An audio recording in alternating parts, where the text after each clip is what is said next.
Then step 4 is to do exploratory research by collecting secondary data. Now, what is secondary data? It is data that have been previously collected for any purpose other than the current problem at hand. So it's kind of like second-hand clothing. It's been used before. People both inside and outside the company may have collected certain information to meet another need.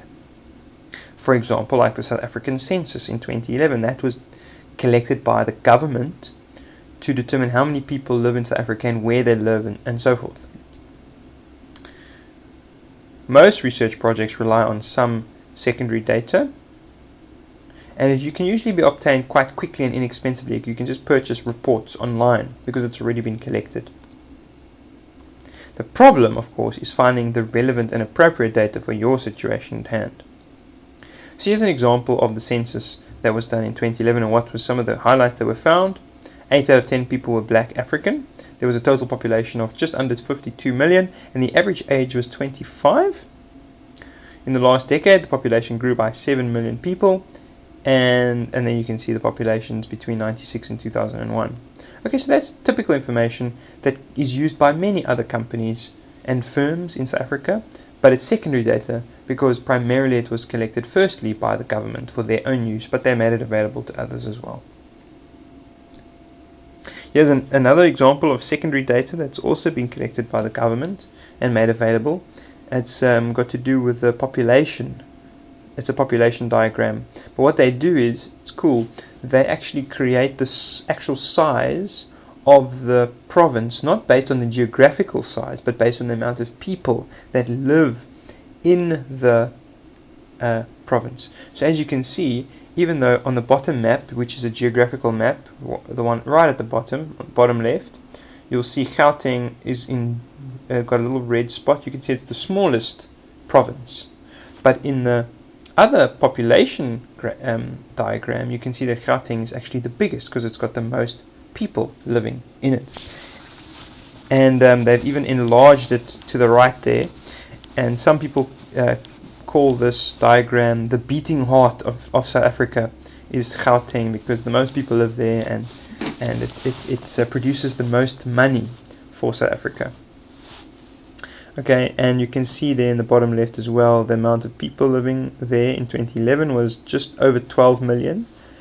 The second was KwaZulu-Natal, just 10 million. In the Western Cape, there's only 5 million, which is less than half of Gauteng. And then I think, what's the smallest? The Northern Cape, just over 1 million people.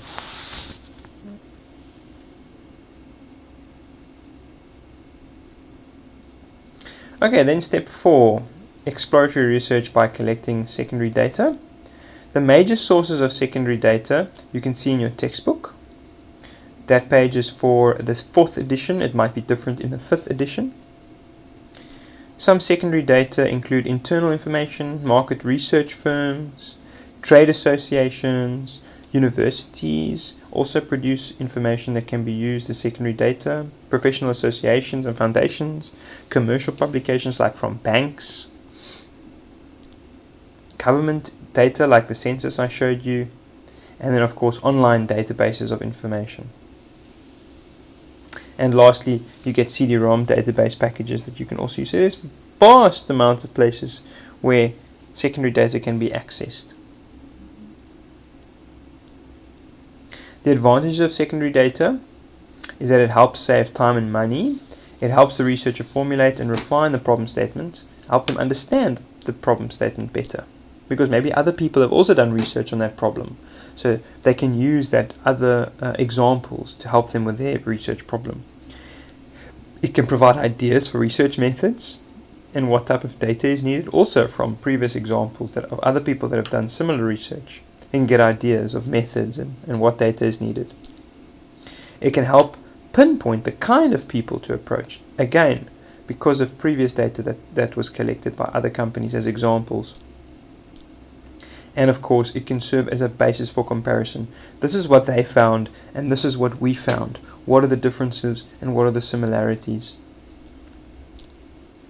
The disadvantages of secondary data is that there can be a mismatch between the research problem and the purpose for which the data was originally collected in the secondary data format. So like that guy's socks, there's a mismatch. It can be low quality, in other words, the guys who did the research initially maybe didn't do it very well, so it's not reliable and accurate. So the following questions need to be addressed. Who collected the data? Why was the data obtained? What methodology was used?